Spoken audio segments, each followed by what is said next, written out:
अगर आप कल रात का नास्डेक का चार्ट देखोगे तो लाले डाउ जोन्स का चार्ट देखोगे तो लाले ये सब छोड़ो, इवन गिफ्ट निफ्टी देखोगे तो वो 600 पॉइंट डाउन है। यानी कि मार्केट में त्राही त्राही मची हुई है और ये सब हो रहा है जस्ट बिकॉज एक आदमी यानी कि ट्रम्प साहब ने कुछ बोल दिया। क्या बोला, सबसे पहले आप वो सुन लीजिए। You are going to be so proud of your country. You're going to be so proud of your president. We're going to turn it around and we're going to start winning again. We're going to win so much. We're going to win at every level. We're going to win so much. You may even get tired of winning and you'll say, please, please, it's too much winning. We can't take it anymore. Mr. President, it's too much. And I'll say, no, it isn't. We have to keep winning. We have to win more. We're going to win more. We're going to win so much. थोड़ी सी easy language में समझाने की कोशिश करता हूं, plus ये भी discuss करेंगे कि क्या ये इंपैक्ट जो हो रहा है बिकॉज ऑफ टैरिफ वॉर, ये शॉर्ट टर्म रहेगा, मीडियम टर्म रहेगा, या फिर 6-8 महीने भी हमारे स्टॉक मार्केट के पर्सपेक्टिव में ऊंच नीच वाले, वॉलिटिलिटी वाले, कंफ्यूजन वाले चल सकते हैं। सब कुछ डिस्कस करेंगे। देखिए, हुआ ये है कि सबसे पहले तो ट्रम्प साहब ने रेसिप्रोकल टैरिफ रेट लगा दी सभी कंट्रीज पे। ऐसा नहीं है कि सिर्फ एक कंट्री पे लगाई, वर्ल्ड की 60 कंट्रीज पे लगा दी। इवन चाइना पे आप देखोगे तो 34% का इंक्रीमेंटल टैक्स लगाया। ऐसा नहीं है कि टोटल 34% हो गया है। अगर किसी कमोडिटी पे अभी तक 5% का टैक्स था, उस पर एडिशनल 34% का टैक्स लगने वाला है। अब इस टैक्स का मतलब क्या होता है? सपोज करते हैं कि कोई कंट्री, फॉर एग्जांपल यहां पे इंडिया मान लेते हैं, इंडिया कोई इलेक्ट्रॉनिक्स आइटम यूएस भेजता था, अभी तक उसको 100 रुपए में वो भेज पाता था। अब क्योंकि इंडिया में, यहां पे आप चेकआउट कर सकते हो कि इंडिया का नाम ये रहा, और इंडिया में 26% का टैरिफ रेट इंक्रीज हुआ है। अभी तक जो प्रोडक्ट 100 रुपए में पहुंचता था, अब वो पहुंचेगा 126 रुपीज में। मतलब यूएस के जितने भी कंज्यूमर है उनके लिए प्राइस बढ़ चुका है। उनको कंपटीशन के लिए मिल जाएगा लोकल कॉम्पिटिटर। मतलब जो यूएस के लोकल कंपटीशन वाले लोग होंगे वो वैसे ही बोलेंगे कि देखो, हमारे लोकली प्रोड्यूस गुड था, जस्ट बिकॉज इंडिया में चीप लेबर थी इसलिए इंडिया का माल यहां पे ज्यादा बिक पा रहा था, पर अब वो चीप लेबर का सारा पार्ट टैरिफ में लग जाएगा। तो ऑलरेडी अगर इंडिया के प्रोडक्ट को कंपीट करना पड़ेगा वर्ल्ड के और भी डिफिकल्ट प्रोडक्ट से, फॉर एग्जाम्पल यूएस के लोकल मेड प्रोडक्ट से, उनकी प्राइस में भी ज्यादा डिफरेंस नहीं रह जाएगा। तो यहां पे इंडिया की प्रोडक्शन पे तो फर्क पड़ेगा ही सही, more than that global level पे एक इन्फ्लेशनरी प्रेशर बढ़ जाएगा। यूएस में इन्फ्लेशन बढ़ेगा बिकॉज वहां की चीजें महंगी हो जाएगी। अब हुआ ये कि जैसे ये न्यूज आती है, चाइना कहता है भैया हम तुमसे कम नहीं। चाइना ने भी वापस से एडिशनल, देखो ट्रंप ने लगाया चाइना पे 34%, चाइना ने कहा भैया हम भी तुमसे कम नहीं, हम भी तुम पे एडिशनल 34% का टैक्स लगा देंगे। और ये न्यूज आ चुकी है चाइना की तरफ से। मतलब अब जो यूएस से माल चाइना जाएगा वो भी 34% एक्स्ट्रा महंगा पड़ेगा। मतलब ये चाइना में तो इन्फ्लेशन प्रेशर बनेगा ही सही, पर इस तरीके से ऑल ओवर द वर्ल्ड एक टैरिफ वॉर स्टार्ट हो जाएगी। जब भी टैरिफ वॉर स्टार्ट होती है, ध्यान से सुनिएगा इस वर्ड को, जब भी टैरिफ वॉर स्टार्ट होती है, इसका इंपैक्ट एक बार तो शॉर्ट टर्म में बहुत जोर से दिखता है, जो अभी हमें मार्केट के फॉल से दिख रहा है। बाद में आपको 1 महीने बाद लगेगा कि अरे ये तो आई गई बात हो गई, कोई फर्क नहीं पड़ रहा, मार्केट वापस ठीक है, आपको लगने लगेगा, आपको लगेगा कि यार जो टैरिफ वॉर हुई थी वो खत्म हो गई। पर जब आप 5 to 6 month down the line देखोगे, ये बहुत इंपॉर्टेंट स्टेटमेंट है और बहुत इंपॉर्टेंट पास्ट के डेटा को स्टडी करने के बाद ये स्टेटमेंट मैं आपके सामने बना रहा हूं। 6 महीने बाद आप वापस देखोगे, आपको लगेगा यार वो जो काम हुआ था ना, हुआ तो बहुत खराब था। इवेंचुअली हो सकता है यूएस के लिए, बिकॉज वहां पे लोकल गुड्स प्रमोट हो जाएंगे, 5 years डाउन द लाइन बहुत अच्छा हो जाए। पर क्या 6 मंथ्स में वापस से आपको इसका प्रेशर फील होगा? आंसर इज यस, ये हमें 5 बताता है। बाय द वे, अगर आप रेगुलरली मेंबर्स के वीडियो या फिर आनंद का फंडा देख रहे हो, मैं हर बार ये कह रहा था, जैसे ही मार्केट अपने स्विंग में गया, एक बार मैं आपको चार्ट पर समझाता हूं, फिर आपको समझाता भी हूं कि आगे की क्या एक्सपेक्टेशंस है। जैसे ही मार्केट इस स्विंग को क्रॉस करके ऊपर गया था, मैं आपको हमेशा 2 चीज कह रहा था, और कई लोग मेरे को बोल रहे थे अनंत आप तो फालतू मंदी में बैठे हो। अब आप सुन लीजिएगा क्या बात हुई थी। आप में से कुछ लोग अभी भी, मुझे पता, नेगेटिव कमेंट्स डालेंगे, मैं उसका कुछ नहीं कर सकता, पर जो रेगुलरली हमारी पूरी जर्नी को फॉलो कर रहे हैं, मैं पूछ रहा हूं मेंबर्स की वीडियो में हमारी क्या बात हुई थी कि 80% का प्रॉफिट यहां पे बुक हो जाना चाहिए। 23,800 के ऊपर जाते ही, आसपास जाते ही आपको 80% का बुक करना है, और 23,100 का अंडरकट होते ही जो बैलेंस 10-15%, 20% बच जाए, उसको भी काटा मार के निकलना है मार्केट से। कितना इंपॉर्टेंट था अब आप समझ सकते हो। मैं आपसे क्या बात कर रहा था, आनंद का फंडा में भी हमारी क्या बात कर रही थी, जैसे ही ये 22,600 के ऊपर गया है, एक स्विंग के लिए मार्केट रेडी हुआ है। Short term, ultra short term में, देखिए ट्रेडर्स के लिए शॉर्ट टर्म क्या होता है, 3 दिन, 5 दिन, 10 दिन। शॉर्ट टर्म के पर्सपेक्टिव में मार्केट बुलिश है, पर अगर आप मुझसे मीडियम टर्म की बात करोगे, महीने की बात करोगे, 1.5 महीने की बात करोगे, मेरा अभी भी माइंडसेट डाउन ट्रेंड का है। ये सिर्फ एक पुल बैक है। जितने भी लोग अप्रिशिएट कर पा रहे हैं, समझ पा रहे हैं कि हमने क्या डिस्कस किया था, कमेंट कर दीजिएगा। वरना नेगेटिव कमेंट करने वालों का तो क्या होता है, जब मार्केट में लॉस होता है ना, आई अंडरस्टैंड कि हमें दुख होता है, हमें बड़ा पेन हो रहा होता है, तो हम उस दुख को कहीं ना कहीं निकालना चाहते हैं। तो ये कमेंट बॉक्स सबके लिए ओपन है। लोग अपनी यूट्यूब की आईडी हाइड करते हैं और कुछ भी कमेंट करके जाते हैं, उनका मैं कुछ नहीं कर सकता। बट जो जेन्युइन लोग हैं, जो जेन्युइनली फॉलो कर रहे हैं, आप इस बात को समझ सकते हो कि क्या हो रहा है। अब हम आगे करते हैं कि हुआ क्या है। चाइना ने जैसे ही रिवर्स टैरिफ अनाउंस किया, वर्ल्ड मार्केट को पता चल गया कि भैया ये तो एक टैरिफ वॉर स्टार्ट होने वाली है, जिसकी वजह से डाउ जोन्स को अगर आप चेकआउट करोगे ना, कोविड के बाद का वन ऑफ द फास्टेस्ट और ग्रेटेस्ट फॉल है ये। एक बार मैं आपको वीकली कैंडल पे दिखाता हूं कि हुआ क्या है। ये जो आप देखोगे ना, ये जिस तरीके का ब्रेकडाउन हुआ है ना, ये आपको कोविड के समय पे मिला था। ये कोविड का समय रहा, इसके बाद कभी भी ऐसा ब्रेकडाउन वाली कैंडल आपको मिली ही नहीं है जो आपको बिकॉज ऑफ ट्रम्प साहब टैरिफ वॉर मिली है। और इस ब्रेकडाउन में हुआ यह है कि मार्केट अपने 200 वीक के मूविंग एवरेज को रीटेस्ट करने के लिए अब रेडी हो गया है। ये देखिएगा, ये है 200 वीक मूविंग एवरेज, इसको रीटेस्ट करने जा रहा है मार्केट।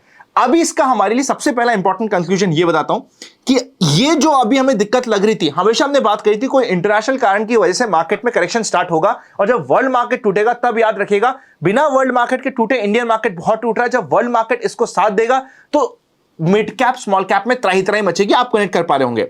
अब इसका मतलब क्या होता है? सबसे पहला इंपॉर्टेंट कंक्लूजन पॉइंट आपके सामने प्रेजेंट करता हूं। जब भी कोई भी चार्ट, चाहे वो किसी भी कंट्री का हो, अगर वो one of the growing, one of the major countries, one of the better countries में से एक है स्टॉक मार्केट के पर्सपेक्टिव में, अगर वो चार्ट 200 वीक मूविंग एवरेज के आसपास या उसके नीचे जाता है, अपॉर्चुनिटी होती है।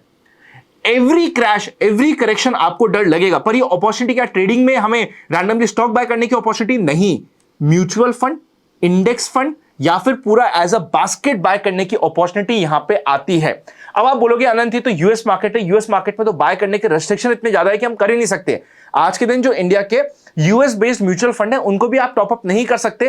तो उसके लिए आपको मैं बता सकता हूं कि यार वो आपके लिए बिल्कुल दिक्कतमय है। और वैसे भी यूएस मार्केट का एक्सपोजर आपका 10% से ऊपर नहीं होना चाहिए। बहुत लिमिटेड ही फंड्स है जिनका 30-40% यूएस मार्केट में इन्वेस्टेड है और वहां पे एंट्री भी अलाउड है, वरना मेजॉरिटी जगह पे जैसे ही न्यू रूल्स आए, मैं कहता हूं इतने डिफिकल्ट रूल्स क्यों बनाने यार, जब से न्यू रूल्स आए बड़ा डिफिकल्ट हो गया मार्केट में इन्वेस्ट करना। बट एज अ लॉजिक आपको बता रहा हूं, 200 वीक मूविंग एवरेज के नीचे जाने पे तो एक आपका मौका बनता है, चाहे वो नास्डेक का चार्ट हो, चाहे वो डाउ जोन्स का चार्ट हो, पर वो एसआईपी वाला टॉपअप होगा, रेगुलर बेसिस पे टॉपअप होगा। इंडियन मार्केट की बात करें तो इंडियन मार्केट अपने अभी 200 वीक मूविंग एवरेज के तो काफी नीचे, मतलब मैं तो कह रहा हूं 200 week moving average Indian market के पर्सपेक्टिव में आप ये समझो, जस्ट यूएस मार्केट से कंपेयर करते हुए बता रहा हूं कि वो 20,000 का लेवल होता है। निफ्टी 20,000 के लेवल पे अगर आप टॉपअप नहीं मारोगे, वो भी लमसम का, तो कब मारोगे? आई होप आप समझ सकते हो। क्या इस टॉपअप में हमें इमीडिएटली रिटर्न्स मिल सकते हैं? डिफिकल्ट सिनेरियो होगा। मतलब ये जो टैरिफ वॉर का सिनेरियो है ना, इसमें मुझे लगता है अभी 3-4 महीने में और आपको करेक्शंस, फिर बाउंस बैक ऐसे भी आएंगे, आपको लगेगा अरे हम तो तेजी में आ गए, फिर वापस से करेक्शन, जैसा अभी आप तेजी में आए थे। ये round of multiple sell offs अभी हो सकते हैं कि एक आध और पेंडिंग हो, पर यहां पे मार्केट में ऑब्वियसली एसआईपी डबल का मौका तो ऑलरेडी स्टार्ट हो चुका है। अगर आप चाहते हैं कि हमारी टीम आपको म्यूचुअल फंड्स इन्वेस्टमेंट में, एसआईपीस को प्लान करने में, प्रॉपर्ली डिस्ट्रीब्यूशन करने में मदद करे, तो डिस्क्रिप्शन में आपको एक फॉर्म मिल जाएगा, आप उसको भर सकते हैं। आज के दिन हम all over the India more than 1000 crore का कॉर्पस लोगों का मैनेज कर रहे हैं, लोगों को हेल्प कर रहे हैं। आप भी चाहते हैं कि हमारी टीम आपको डिस्ट्रीब्यूशन की सर्विस में हेल्प करे, तो आप डिस्क्रिप्शन में जाके फॉर्म को भर सकते हैं। हम आपको ऑल ओवर इंडिया मदद करने के लिए सक्षम है। सब कुछ ऑनलाइन प्रोसेस है, आपका काम हो जाएगा।